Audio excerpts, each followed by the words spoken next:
अस्सलाम वालेकुम फ्रेंड्स, कैसे हैं सब? ठीक हैं। आज की वीडियो बहुत इंपॉर्टेंट है। ये वीडियो स्पेशली न्यू इमिग्रेंट्स के लिए बहुत अहम है। इसमें हम डिस्कस करेंगे कि कनाडा में आपको किस तरह के बेनिफिट्स मिल सकते हैं और कौन-कौन सी ऐसी चीज़ें हैं जो आपके लिए यानी बहुत ही हेल्पफुल साबित हो सकती हैं, स्पेशली जब आप बिल्कुल शुरू में स्ट्रगल कर रहे होते हैं। तो चलिए वीडियो का आगाज़ करते हैं। सबसे पहले जो टॉप प्रायोरिटी पे चीज़ आती है वो यहाँ का है चाइल्ड बेनिफिट, ठीक है? वो तकरीबन आप कह लें हर फैमिली को इनकम के हिसाब से देखते हैं। वो आप कह लें तकरीबन हर फैमिली को इनकम के हिसाब से देते हैं। उसमें ऐसा होता है कि यानी अगर आप लो इनकम ब्रैकेट में आते हैं तो आपको $700 ऑन एवरेज मैं बात कर रहा हूँ, हर फैमिली को वो पर मंथ देते हैं, ठीक है? तो आप इस तरह हिसाब लगा लें कि जितने ही आपके बच्चे होंगे उतने 700 मिलेंगे आपको। और फिर जैसे-जैसे बच्चे बढ़ते जाते हैं, ये 18 साल तक मिलता है, तो फिर जैसे-जैसे बच्चा बड़ा होता है तो वो फिर कम होते जाते हैं उसकी अमाउंट। मगर शुरू में वो 700 यानी प्लस से शुरू होती है। उसके बाद जो सबसे इम्पोर्टेंट चीज़ आती है वो यहाँ का है हेल्थ केयर सिस्टम। कनाडा जैसे कि आपको पता है एक वेलफेयर स्टेट है, इसका किसी से कोई झगड़ा नहीं है, इसलिए ये अपनी दिफाई बजट पे इतना खर्च नहीं करता और ये आप कह लें 80-90% जो है वो अपना सारा ना अवाम की फलाह बहबूद पे ही खर्च करता है। तो इसलिए ये यहाँ पे आप कह सकते हैं कि कनाडा में हेल्थ केयर सिस्टम बड़ा ज़बरदस्त है, ये टोटल फ्री है। आपने फैमिली डॉक्टर के पास जाना है, स्पेशलिस्ट के पास जाना है और खुदा न खास्ता अगर आपकी कोई सर्जरी वगैरह है, वो टोटल फ्री है, ठीक है? उसके अलावा जो तीसरे नंबर पे चीज़ आती है वो यहाँ का एजुकेशन सिस्टम है, बहुत ही ज़बरदस्त है यहाँ का एजुकेशन सिस्टम। इवन लोग आप कह लें कि बाहर के ममालिक से यहाँ आकर विश करते हैं कि यहाँ उनके आकर बच्चे पढ़ें और वो अच्छी एजुकेशन हासिल करें और अच्छा करियर बने। तो आप कह लें कि एजुकेशन यहाँ प्राइमरी से लेके और हाई स्कूल तक यहाँ पे फ्री है और हाई स्कूल के बाद यहाँ पे आप कह सकते हैं कि यूनिवर्सिटी में आपको पे करना पड़ता है, मगर उसके भी कई तरीके हैं। एक प्रोग्राम होता है यहाँ आप RESP, आप अगर बच्चे को उसमें एनरोल कर लेते हैं तो आपका बच्चा जब तक बड़ा होता है तो उस वक्त तक उसमें ठीक ठाक अमाउंट यानी जमा हो जाती है। हर मंथ आप जितने उसमें पैसे ऐड करेंगे गवर्नमेंट भी उतने ही पैसे जित आपके पैसों के यानी कि इक्वल उसमें ऐड करती जाएगी। तो जब आपके बच्चे ने यानी यूनिवर्सिटी में जाना उस वक्त ठीक वो आप कह लें वो ठीक-ठाक अमाउंट बन जाती है। तो और उसमें एक मज़े की बात ये है कि आपका बच्चा अगर यहाँ पढ़ना चाहे तब भी ठीक है, अगर दुनिया में कहीं भी वो एजुकेशन हासिल करना चाहता है, तो ये अमाउंट वो अपने इस पर्पज़ के लिए यूज़ कर सकता है। जी, ठीक है। उसके बाद जो नेक्स्ट नंबर पे आता है वो यहाँ का आप कह लें कि ट्रांसपोर्ट सिस्टम है।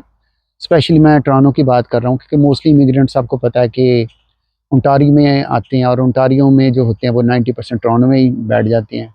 इंसान में थी ठीक है।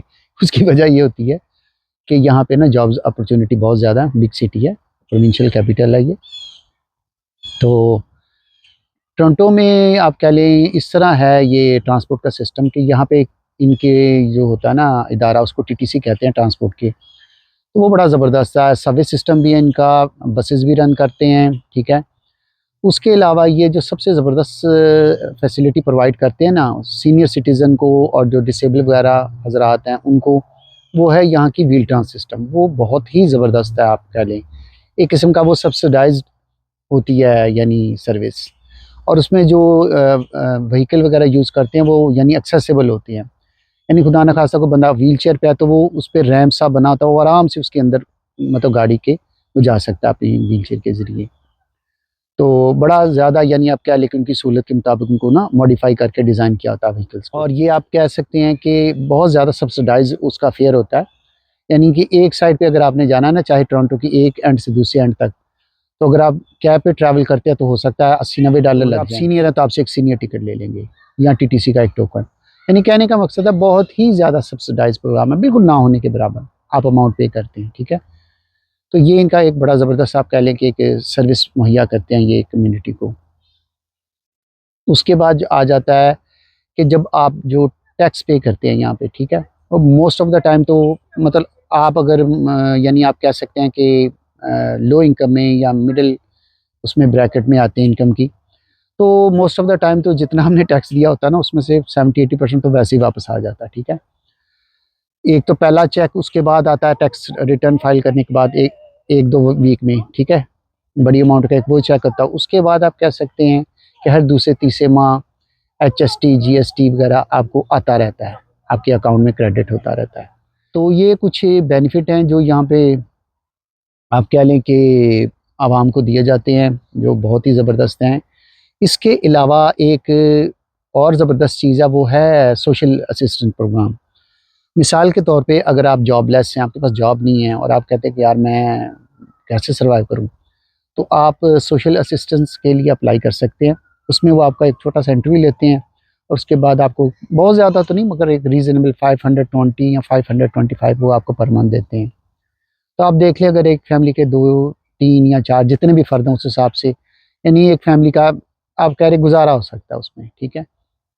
तो इन द मीनवाइल वो आपको कोर्सेज़ भी ऑफ़र करते हैं। और स्पेशली मैं आपको एक चीज़ मेंशन करता चलूँ, जब तक आप सोशल असिस्टेंस पे होते हैं ना, वो जितने भी कोर्स आपको ऑफ़र करेंगे ना, वो सारे गवर्नमेंट पे करेगी। तो आप उनके किस्म के सरकारी मेहमान होते हैं उसमें। तो इसके अलावा अगर आप घर अफ़ोर्ड नहीं कर सकते, आपकी इनकम कम है, रेंट भी अफ़ोर्ड नहीं कर सकते, तो आप फिर ना वो जो होती है इनकी हाउसिंग के सब्सिडाइज़ हाउसिंग, उसके लिए अप्लाई कर दें। तो वो भी बारी आ ही जाती है, खैर जल्दी तो नहीं आती क्योंकि उस पे भी थोड़ा-सा अब लोड है। तो कुछ अरसे में उसकी भी बारी आ जाती है। उसमें इस तरह वो आपको यानी कह लें सब्सिडाइज़्ड देते हैं घर, या जो कोई आप कह लें कि अपार्टमेंट रेंट पे, कि फॉर एग्ज़ाम्पल वो $1000 अगर उसका रेंट है, तो आपने 200 या 250 देना, बाकी सारा जो है वो गवर्नमेंट पे करेगी। तो ये देख लें कि आप वो कितना आपको हेल्प आउट करते हैं। इन शॉर्ट वर्ड्स आप कह सकते हैं कि ये बहुत ही ज़बरदस्त कंट्री है, वेलफेयर स्टेट है। आप इंशाल्लाह यहाँ आएँगे, आप एन्जॉय करेंगे और मेहनत ज़रूर शुरू में करनी पड़ती है, मगर एंड ऑफ द डे इंशाल्लाह आपको कुछ ना कुछ मिलेगा। आप कहीं आप कह लें कि किसी जगह पे आप खड़े होंगे, ठीक है? तो चलिए जी, अगर वीडियो अच्छी लगे तो इसको लाइक और शेयर कीजिएगा। तो अपना बहुत सा ख्याल रखें और दुआओं में याद रखें। चलिए जी, मिलते हैं किसी और वीडियो में। ओके जी, अल्लाह हाफ़िज़।